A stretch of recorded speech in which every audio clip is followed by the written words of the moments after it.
Hello friends, welcome to this channel. मैं हूं गौरव श्रीवास्तव और आज हम डिस्कस करने वाले हैं हाइड्रोलिसिस ऑफ इनऑर्गेनिक कंपाउंड के लेक्चर 3 पर। तो चलिए डिस्कस करते हैं। सबसे पहले हम आपसे बात करेंगे कि प्रीवियस लेक्चर में आपने क्या क्या पढ़ा था। वहां आपने देखा हुआ है NF3 का हाइड्रोलिसिस, CCl4 का हाइड्रोलिसिस, SiCl4 का हाइड्रोलिसिस, BF3 का हाइड्रोलिसिस। तो आज के लेक्चर में हम डिस्कस करने वाले हैं NCl3 के हाइड्रोलिसिस के बारे में, PCl3, SbCl3, BiCl3 and AsCl3 के हाइड्रोलिसिस के लिए। तो चलिए स्टार्ट करते हैं। मेरा आप सभी लोगों को एक सजेशन है कि आप लोग इस लेक्चर को पढ़ने से पहले लेक्चर 1 एंड लेक्चर 2 को जरूर देखें, सो दैट कि आपको लेक्चर 3 का कंटेंट इजीली समझ आए। तो आज हम बात करने वाले हैं NCl3 की। मैंने आपको फर्स्ट लेक्चर में बताया था कि किसी की भी आपको मैकेनिज्म लिखना है तो सबसे पहले आपको उसका स्ट्रक्चर ड्रॉ करना चाहिए। तो पहले मैं आपको NCl3 का स्ट्रक्चर ड्रॉ करके दिखाऊंगा और फिर उसके बाद बताऊंगा कि आपको यहाँ पर प्रोडक्ट क्या क्या बनेगा। सो बेसिकली अगर हम NCl3 की बात करते हैं, so in case of NCl3 product will be HOCl and ammonia. अब ऐसा कैसे होगा, क्यों होगा, उसके लिए हम लोग स्ट्रक्चर ड्रॉ करते हैं। मैं यहां पर स्ट्रक्चर ड्रॉ कर रहा हूं सबसे पहले NCl3 का।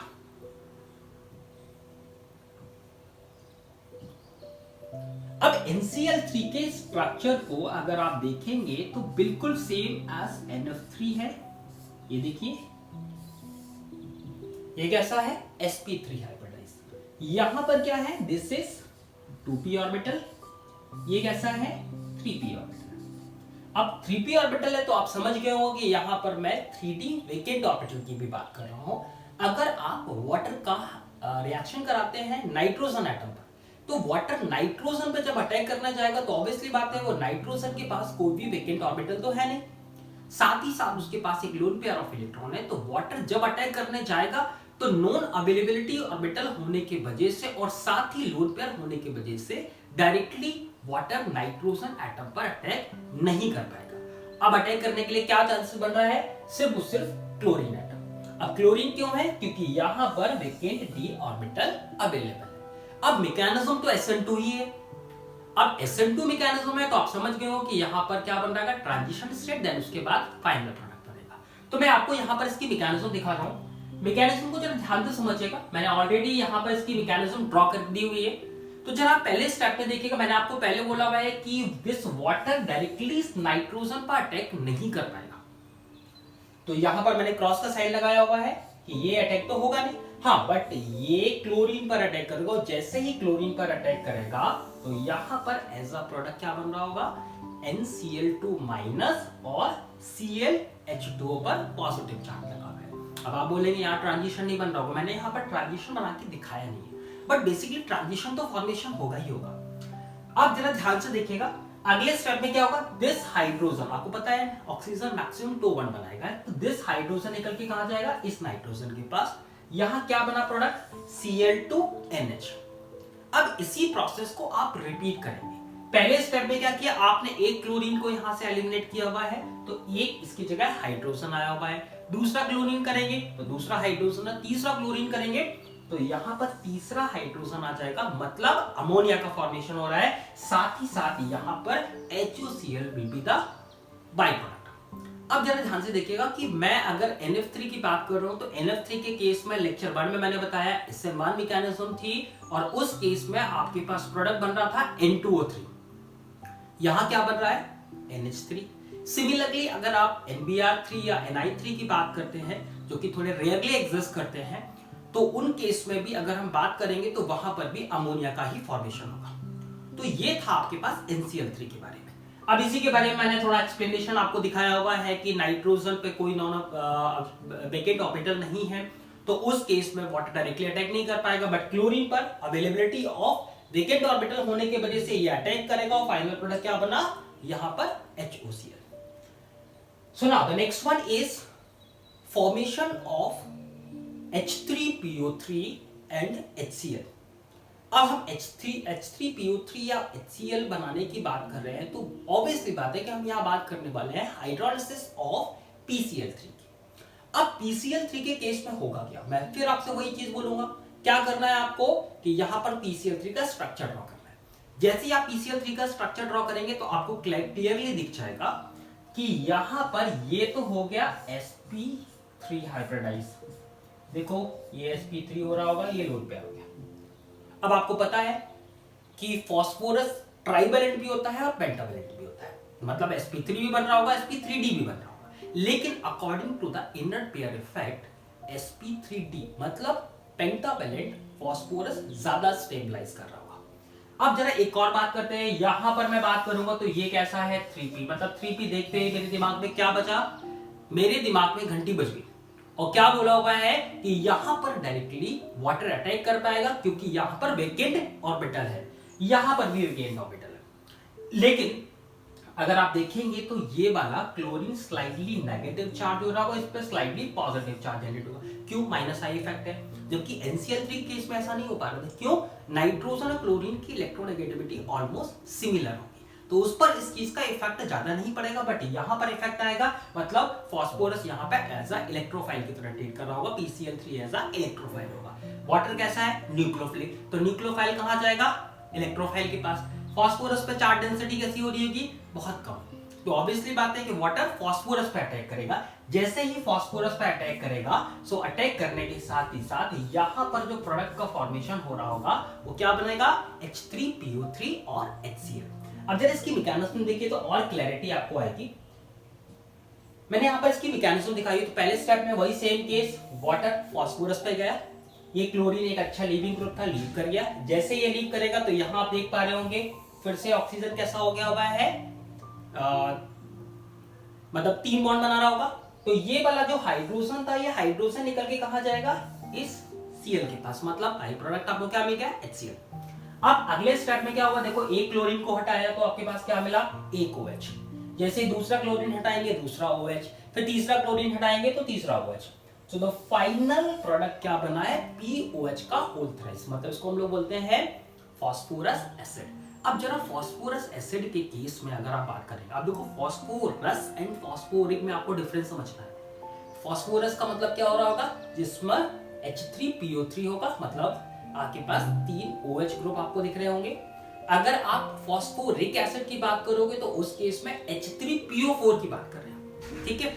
अब जरा ये 3 OH जो दिख रहे हैं, अब इनके बारे में भी समझते हैं। आपको मैंने बोला हुआ है कि फास्फोरस ट्राइवेलेंट एंड पेंटावेलेंट दोनों पॉसिबल है, बट पेंटावेलेंट वाला ज्यादा स्टेबलाइज करेगा, तो यहां पर इस केस में टॉटोमराइजेशन होगा। टॉटोमराइजेशन के लिए कंडीशन क्या है कि जितना ज्यादा नियरेस्ट होगा, मतलब ये तो था 3p, ये था 2p, तो 2p से आपके पास इलेक्ट्रॉन इजिली 3p के पास ट्रांसफर हो पाएगा, तो इसके वजह से यहां पर क्या हो जाएगा, टॉटोमराइजेशन होगा और यहां पर प्रोडक्ट क्या बन गया, H3PO3, बट उसका स्ट्रक्चर कैसा हो गया, पेंटावेलेंट। और जैसे ही पेंटावेलेंट देखेंगे तो आपको क्लियरली दिख जाएगा यहां पर कि बेसिसिटी इज 2।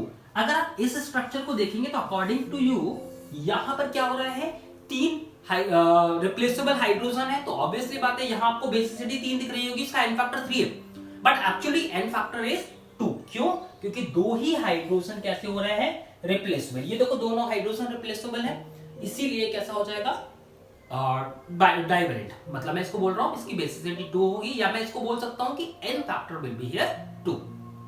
तो ये स्ट्रक्चर नंबर 1 है, स्ट्रक्चर नंबर 2 है। अब structure number 1 and structure number 2 के केस में अगर आप देखेंगे, इसका थोड़ा और एक्सप्लेनेशन देखते हैं, तो कब टॉटोमराइज होगा कब नहीं होगा, तो इस केस में आप देखेंगे the driving force for the tautomerization reaction is the larger bond energy of second as compare to 1। अब मैं आगे चलता हूं ASCl3 के पास में। आप देखो दोनों में मैकेनिज्म सेम है, सब कुछ सेम है, बस फर्क इतना होगा कि ASCl3 के केस में इसकी जो बेसिसिटी होगी वो कितनी है, 3। मैकेनिज्म बिल्कुल सेम है, जैसा PCl3 के लिए क्या वही सेम आप करने वाले हैं ASCl3 के साथ में, आर्सेनिक के क्लोराइड के साथ। अब जरा इसका स्ट्रक्चर देखते हैं हम लोग। ASCl3 मैंने आपको बताया होगा सेम वही प्रोसेस है जैसा PCl3 था, बेसिसिटी 3 है। अब बेसिसिटी 3 क्यों है, क्योंकि इस केस में अगर आप देखेंगे तो उस केस में आपके पास जो टॉटोमराइजेशन हो रहा होगा वो टॉटोमराइजेशन बहुत ज्यादा इफेक्टिव, मैंने टॉटोमराइज करके दिखाया हुआ है, लेकिन ये बहुत ज्यादा इफेक्टिव नहीं हो रहा है। रीजन क्या हो रहा है? क्योंकि टॉटोमराइजेशन कहां पर जितना ज्यादा नियरेस्ट होगा तो इलेक्ट्रॉन का ट्रांजिशन उतना आसानी से होगा। मतलब अगर मैं बोल रहा हूं कि दिस बिकम्स, अब वो कैसा था 3p, फास्फोरस कैसा हो गया 3p orbital, then this is 4p और ये हो गया 2p। अब देखो जरा, अब 2p से 4p के बीच में जा रहे हो तो वहां पर आपको इलेक्ट्रॉन को ट्रांजिशन करने में डिफिकल्टीज होगी।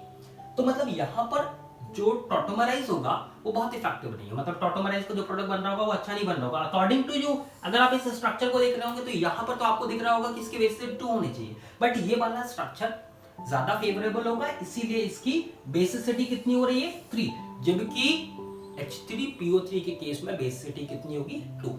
तो मतलब जैसे जैसे आप टॉप टू बॉटम आते जाएंगे उसकी बेसिसिटी 3 ही रहेगी, लेकिन अगर आप फास्फोरस की बात कर रहे हैं तो बेसिसिटी उसकी 2 होगी। तो ये था AsCl3 के बारे में। अब हम लोग आगे चलते हैं। इसका मैंने आपको थोड़ा सा और इसका एक्सप्लेनेशन दिखाया हुआ है कि अगर आप देखेंगे तो यहां पर कौन सा बॉन्ड बन रहा होगा, this is 4d pi 2p pi bond, और जबकि यहां पर क्या हो रहा होगा 3d पाई 2p पाई बॉन्ड। तो ये टॉटोमराइज के लिए ज्यादा इफेक्टिव होगा, इसलिए इसकी बेसिसिटी कितनी हो रही है 3 2, और यहां पर कैसा होगा इफेक्टिव नहीं है तो बेसिसिटी क्या हो गई 2। मैंने लिख के भी बताया हुआ आपके पास, ये the tautomerization does not takes place because 4d pi 2d pi p pi bond in AS double bond O is not so effective as compared to H3PO3। So now थोड़ा सा और हम लोग आगे चलते हैं, सो आपको और क्लैरिटी आएगी इस कॉन्सेप्ट में। अब मैं आपसे बात करने वाला हूं SbCl3 और BiCl3। अच्छा, मैं SbCl3 और BiCl3 के लिए अगर आपसे डिस्कशन करूंगा तो देखो मैं क्या सोच रहा हूं, मैं कह रहा हूं टॉप टू बॉटम आ रहे होगी तो उस केस में इलेक्ट्रोपॉजिटिविटी बढ़ेगी, नेगेटिविटी कम होगी, अब पॉजिटिविटी बढ़ेगी। क्लोरीन खुद भी इलेक्ट्रोनेगेटिव है तो हायर इलेक्ट्रोपॉजिटिव हायर इलेक्ट्रोनेगेटिव, आप समझ गए होंगे कि वहां पर आयनिक बॉन्ड का फॉर्मेशन हो रहा होगा। मतलब इसका जो स्ट्रक्चर बनेगा वो कैसा होगा आयनिक होगा, और आयनिक होगा तो इसका जो स्टेट होगा वो कैसा होगा सॉलिड स्टेट में। तो यहां पर जब भी ऐसा कोई भी केस दिखता है, जब मैं SbCl3 की बात कर रहा हूं तो यहां पे SbCl3 या BiCl3 की बात करेंगे तो वहां पर एज अ प्रोडक्ट आपको क्या मिलेगा, वहां पर ये मिलेगा आपको MoCl। अब ये जो MoCl जो बन रहा होगा वो कैसा हो जाएगा, मतलब अगर मैं बोल रहा हूं Sb मतलब स्टैनिक, अब मैं यहां पर टेन की बात Sb बोल रहा हूं एंटीमनी की बात कर रहा हूं, तो यहां पर जो प्रोडक्ट बनेगा SbOCl, प्रोडक्ट क्या बन रहा है MoCl, तो ये बनेगा सॉलिड स्टेट में आयनिक बॉन्ड बन रहा होगा, तो दिखाया भी मैंने। सिमिलरली अगर आप बिस्मथ की बात करोगे तो वहां क्या आएगा BiOCl।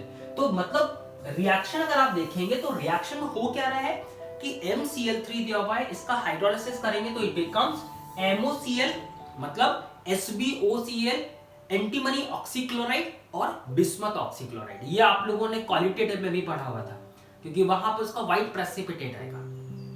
तो बिस्मथ के लिए हम लोग बोलेंगे बिस्मथ ऑक्सीक्लोराइड और एंटीमनी के लिए एंटीमनी ऑक्सीक्लोराइड। तो ये बात आपको ध्यान रखना है। अब मैं एक बार फिर से रिपीट कर रहा हूं, टॉप टू बॉटम आ रहा है, मतलब आप नाइट्रोजन फैमिली की बात कर रहे हो, सो नाइट्रोजन फैमिली के केस में nitrogen then phosphorus arsenic antimony bismuth. तो एंटीमनी बिस्मथ मतलब लोअर वाले हैं, अब लोअर वाले होंगे तो उस केस में आयनिक बॉन्ड फॉर्मेशन होगा, आपको इसे याद रखना है। लोअर वाला होगा आयनिक बॉन्ड फॉर्मेशन करेगा तो वहां पर प्रोडक्ट कैसा बनेगा आयनिक कंपाउंड बनेगा, और आयनिक कंपाउंड होगा तो सॉलिड स्टेट में होगा, प्रेसिपिटेट कैसा हो रहा व्हाइट कलर का। क्या इसका बनेगा MoCl, मतलब SbOCl एंड BiOCl। ठीक है, तो चलो अब हम लोग थोड़ा सा और आगे मूव करते हैं, आपको और क्लैरिटी आएगी। अब मैं आपसे आगे डिस्कशन करने वाला हूं हाइड्रोलाइसिस ऑफ इंटरहैलोजन कंपाउंड। अब इंटरहैलोजन का मतलब क्या है? इंटरहैलोजन का मतलब है bonding between the two halogens.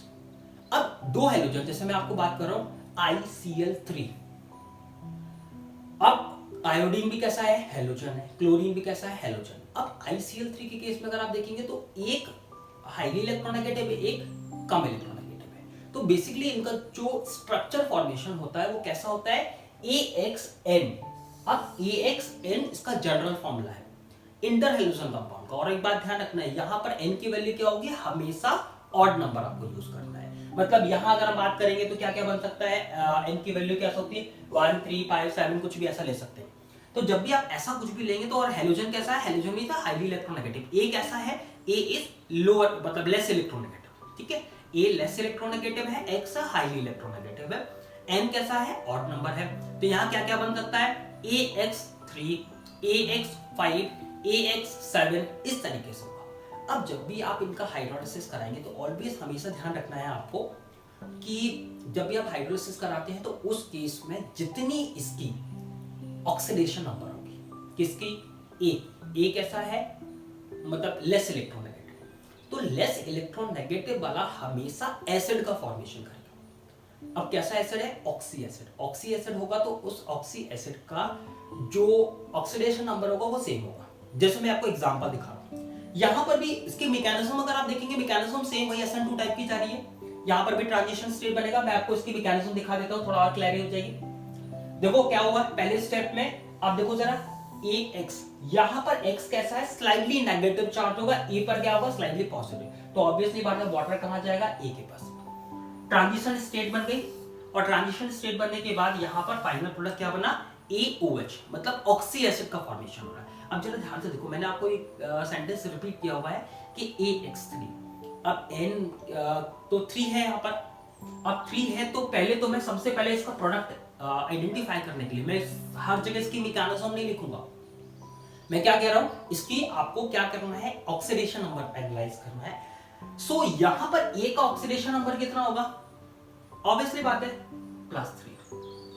क्यों, क्योंकि हैलोजन दिया हुआ है, ये X कैसा है, -1 वाला, 3 हैलोजन दिए हुए हैं तो -3 होगा, ये कैसा होगा, +3, यहां कितना होगा, +5, यहां कितना हो रहा है, +7। अब जरा प्रोडक्ट में देखो ऑक्सी एसिड बन रहा है, अब ऑक्सी एसिड बनेगा तो यहां पर देखो A कैसा है, +3, यहां A कैसा हो रहा होगा, ये A कैसा हो रहा है, +5, यहां A कैसा बन रहा है, +7। So now the conclusion is कि जब भी आप इंटर हेलोजन कंपाउंड लेते हैं तो उसमें A का जितना ऑक्सीडेशन स्टेट होगा उतना ही उसके करस्पॉन्डिंग प्रोडक्ट में जो एसिड बनेगा उसका ऑक्सीडेशन स्टेट होगा। मतलब मैंने आपको बोला है AX3, तो यहां पर प्रोडक्ट क्या बन रहा होगा, HaO2। अब मैं आपसे बात कर रहा हूं AX5, तो यहां क्या बन गया, HaO3। फिर मैं आपसे बात कर रहा हूं AX7, तो यहां क्या बनेगा, HaO4। ठीक है, तो देखो जरा हर जगह आपके पास ऑक्सीडेशन नंबर आपके पास सिमिलर है, जितनी ऑक्सीडेशन नंबर A की रिएक्टेंट की होगी उतना ही प्रोडक्ट में बनेगी। तो ये थी आपके पास फाइनल इंटर हेलोजन कंपाउंड का हाइड्रोलिसिस। अब मैंने आपको यहाँ पर बेसिकली ये सारी चीजें बता दी हुई है, कैसे प्रोडक्ट बनेगा, क्या बनेगा। सो गाइस, आज के इस लेक्चर में हमने इंटर हेलोजन कंपाउंड के साथ साथ NCl3, PCl5, SbCl3 या BiCl3 के बारे में पढ़ा हुआ है। सो मेरा आप लोगों को सजेशन है कि प्लीज इन सारे के सारे लेक्चर्स को एक बार आप रिवाइज करें, सो दैट कि आने वाले लेक्चर में जो कुछ भी मैं आपको बताने वाला हूं वो आपको क्लियरली समझ आएगा। एंड आई होप कि आप लोगों को लेक्चर समझ आ रहा होगा, अच्छा लग रहा होगा, आप लोग पसंद कर रहे होंगे। सो प्लीज लाइक करें, शेयर करें, सब्सक्राइब करें, कमेंट करें। सो आज के लेक्चर के लिए thank you so much, keep learning, good bye.